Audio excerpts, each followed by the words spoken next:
So it took me to get through middle school, high school, and through college to finally realize like my passion and love is for fashion. But at their age, I was dreaming big. Like of course I wanted to be in the NBA. You know, I wanted to play basketball and really pursue that. And then as I went through school and got older, like I was telling them, get through school. You know, you'll figure things out. Sometimes it take later than sooner. But yeah, I was dreaming big, but it wasn't for specifically styling until I got older. I feel like it would have been very helpful. I can't really say I don't know how things would have went because now I'm doing really well when I didn't have that. But I feel like the kids having that now, it'll go better for them than how it went for me. Like they might have less adversity and less struggles because they're hearing it from like examples and role models now, opposed to I didn't have that, so I had to learn on my own and just figure it out by myself. So I feel like it would have went better for me. Yeah. Kids are looking up to me. I'm an example. Like I wouldn't want to be out doing the wrong things or just like being a bad role model when they're looking up to me and I know they're following my footsteps and I know like their life is in my hands. Like I'm not all these kids' parents, but I'm still a role model. Their life is still in my hands as far as what they look at and want to grow up to be and who they aspire to be. So it's very important. It's very heavy for me to be sure of what I'm putting out there and what I'm doing as a role model. So the crazy thing is, Thrash is my real name. It's my last name. Okay. Yeah. So I told you I was an athlete, so I played sports all growing up. So when you play sports, your coaches typically call everybody by their last name. So everyone's always just called me Thrash. And when I started school and my teammates would call me Thrash around school, around the other students, everyone thought it was a nickname. So that's what it just got to the point where when I meet people, I introduce myself as Thrash because that's what everyone just knows me by because they think it's a nickname. So it stuck with me for years now. So just everyone calls me Thrash. A lot of people don't even know my first name; they know me by my last name. Well, honestly, I just started designing clothes within like the past year. So for the longest, I was just like her. Like I was just styling. I was only styling people. I wasn't actually making clothes. So I was just buying clothes and doing stuff like that. But I just recently started making clothes because you get tired of when you have an idea or you think about something that you want, but you don't know where to get it from, or you don't have the resources or the money to get it. You got to make it yourself. So that's kind of how I started making clothes. There's no inspiration in my family. Nobody in my family has style. My mom is just now. Like I remember as a kid, going to school, stuff, getting dressed. Every day, my mom would look at me like, "Girl, what do you have on?" But everybody else would like it, and probably some people didn't. But my mom always like. Now she's just now like, okay, I know that's Ariel. It must be cute or something. But for the longest, she will always ask me every day when I'm leaving out the house, like, "What are you wearing?" Or she'll tell my sister, like, "Look at what Ariel got on." Like, so my dad, he's real plain Jane. Like he's just now starting to understand too what I do. A lot of people in my family don't understand what it is that I do or like how fashion can be my career. My grandmother though, I remember when I was going. She's from Chicago, so I used to go to summer school in Chicago, and I remember I used to get dressed every day for summer school, and my grandmother actually thought I looked cute. She was like, "Girl, you got your own little cute style." So that's the only person I could say. But anybody else in my family, they don't have no style. And I'm trying to think before I just throw them out like that, but they don't. It's actually it's what you call a coffee table book. So it's mainly for like basically it's like decoration for your coffee table in the house. So it's like something like, oh, this is interesting, let me look into it. But it's not something that you like read some intricate story about. You know what I mean? Like you may read in school, like something that you get out of the library. So this book, it has a lot of like photography photos of like me modeling like different outfits and things like that. But it also has stories that I tell about when I was growing up and things that I went through when I was developing my style. So I have the story about that she mentioned about my dad making me wear church clothes to school because I got in trouble, or I have stories about how when I was playing football in college, we had what we call if you dress well, I mean if you look good, you play good. So about how we used to have to look good. Like I used to clean my football cleats every single football game because I just wanted to look nice. You know what I mean? Because you got cameras on, you got the lights on, you want to look good while you're out there on the field. And we felt like that made us play better. So I just got like different stories about like things that were important to me when I was growing up, developing my style to be able to be where I'm at now. What would I say to someone who wanted to start selling clothes in the future? I would say just be creative. Like don't ever it was one of the questions that y'all asked earlier about like doing too much or it was something about that. about like about confidence and standing out is like don't be afraid to be you because that's what's gonna make your product, your clothes different from everyone else's. Like I was saying, you don't want to. There's no point to go buy a pair of make. There's no point for you to design and make a pair of jeans that someone else already made. So what is gonna make your product different from everyone else? The reason they have to come to you to get it instead of somewhere else. So I think that's the most important thing when it comes to like selling your own clothes. Celebrities I felt most closest to. So y'all know who Trinidad James is? Y'all don't know who Trinidad James is? Y'all asked about celebrities, though. That's wild. Y'all never heard that song? Gold all in my chain, gold all in my ring. So yeah, so Trinidad James, he's like one of my closest, not even just clients, but he's one of my closest friends. And it's because we're both from like a similar area, so we have a lot of the same experiences growing up. We have a lot of the same like inside jokes like you have with your own friends, you know what I mean? So it's not just like when I'm with him, I'm with the celebrity. You know what I mean? It's like I'm really just with my homeboy from back home. You know what I mean? So he's probably the biggest celebrity. Well, he's probably the only celebrity that I have like that close of a relationship with because we literally do regular people stuff. Like we go to the gym and play basketball together. We walk down the street and go, you know what I'm saying, go get food together. And you know what I mean? We do regular people stuff instead of having to be in front of cameras or being in, you know what I'm saying, events and stuff like that. Like we do regular people stuff. So I can say like the celebrity that I built the closest like connection with, like and work with often is Rex Life Rise. Do you guys know who that is? No, you probably won't. But he does music and he's really cool. Like um I reached out to him when he was looking for new creatives and like he hit me back immediately and like we'll send each other like ideas to collab and work on or like now we'll have sometime on social network like we'll see something funny we'll send it to each other or it'll be small talk like that but we're not like really close but that's probably the closest celebrity person that I have a relationship with.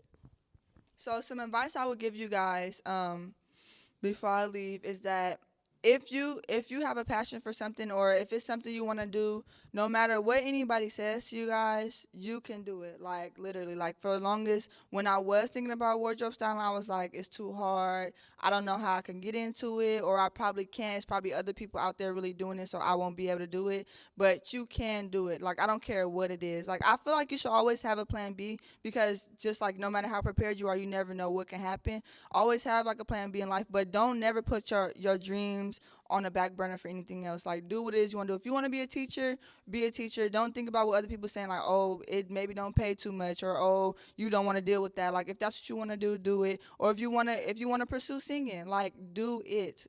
But whatever you do, you have to put your all into it. Like don't go into anything half doing it because then that's when you start to fail and you won't get to that level you want to be at. Everybody you have to think about it. All these celebrities that y'all like, Cardi B and who else y'all like? Who?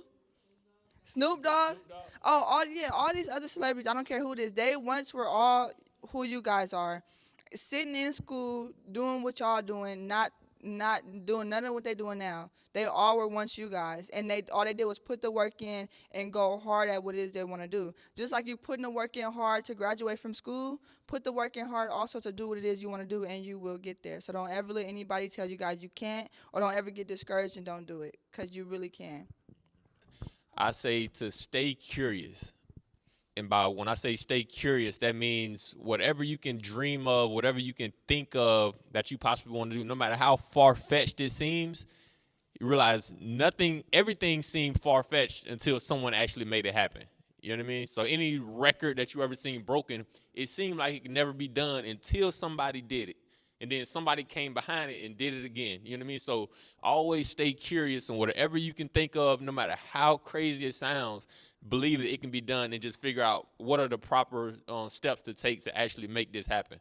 Because that's exactly what I did. Like I said, I was like 19 years old and I was sitting in a barbershop and I'm looking at this TV. It's like, I want to be cutting those people's hair instead of these people's hair. You know what I mean? And what it took for me to do, it took for me to get in the area of where those people were at. I couldn't cut their hair if I wasn't where they was at. You know what I mean? So I had to move to LA to where I was around a lot of celebrities. And as soon as I started being in the same room with celebrities, so basically when I was cutting hair in South Carolina, I was doing the same job that these other people were doing. I just wasn't in the right area to do it the way that they do it. So as soon as I moved to LA, I was able to cut, you know what I'm saying, all these different celebrities' hair. Like even you said Snoop Dogg, I work with Snoop Dogg tomorrow. When I leave here tonight, tomorrow I'm gonna be with Snoop Dogg, working on a music video. So, you know what I'm saying, like no matter what you can think of, whatever you can possibly think of, it can be done. It's just a matter of you putting in the effort, you taking the initiative to take the steps that it's gonna take to actually make it happen. What you guys don't know is like I'm really learning from him. Like I just met him today. I don't know him from nothing, but I'm really learning from him. So like another thing that I always tell people to always be open to learn more. Don't never get big headed and feel like, oh, you know it already. Because I could be sitting here like he's a stylist, I'm a stylist. Oh, I don't need to know that. I already know that already, or I don't need to listen to him or whatever. Like I could be in competition, but always be open to learning more because I learned a lot from him sitting here, and you guys don't know that. Or talking to him before you guys came in, I learned a lot, and it's because I'm open and I want to learn, and I want to make connections, and you just never know who you may meet and who can help you get to another level, or what you may learn from somebody that you didn't know already. Because there's always somebody that know a little bit more than you, and then also you can always share what you know with other people. Don't be a person that gets big headed and only want to just worry about yourself getting somewhere, because you need other people to get to other places. So that can hold you back. Always be humble. You guys know what being humble mean? Okay, always be humble and, be open to learning and be open to sharing, because it won't hurt you. It'll actually help you progress. The more people that you can help, the more successful you can be. Like somebody once told me a while ago, the quickest way to become a millionaire is to help other people become millionaires. So that's what, like, when you think of like, let's say you have a rapper and they have a manager that handles all their business. So that celebrity, let's say that celebrity can make $1 million. If that manager can help them make $1 million, and then that manager can help another person make $1 million, and that manager can help another person make $1 million, that's how that manager ends up making more money than that celebrity does. You know what I mean? So the more that you learn, help other people. You know what I mean? Show love to other people. I learn from people just as much as I don't try to teach other people. I learn stuff all the time, and you can't be worried about who it is. Like I learn stuff from people older than me. I learn stuff from people the same age as me. I learn stuff from people younger than me, because there's people that are younger than me that have been through way different experiences than I've been through, and I may be able to learn certain things from them. Like I learned stuff from my little brother is 9 years older than me, but our lifestyles are totally different, and there's things that he's been through that I haven't been through. So to this day, I still learn from my brother who's 9 years younger than me. You know what I mean? So never be afraid to, like I said, always be curious. If you got questions, ask questions. There's no such thing as a dumb question. Don't be afraid to ask questions. I'll ask some of the simplest questions, but if I genuinely don't know it, how else am I gonna find out? Not by being scared to ask you the question. You know what I mean? So yeah, so just always kind of have that confidence, and don't never worry about being belittled, worry about people thinking like, listen, like it's a dumb question or anything like that. Ask your questions. Never be afraid.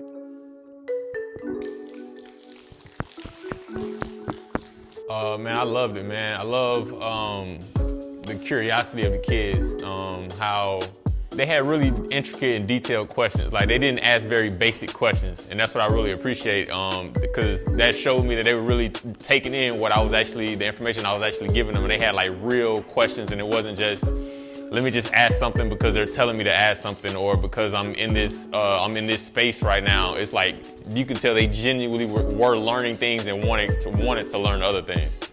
I learned that you don't always learn immediately what you want to do with your life. Sometimes it takes a while.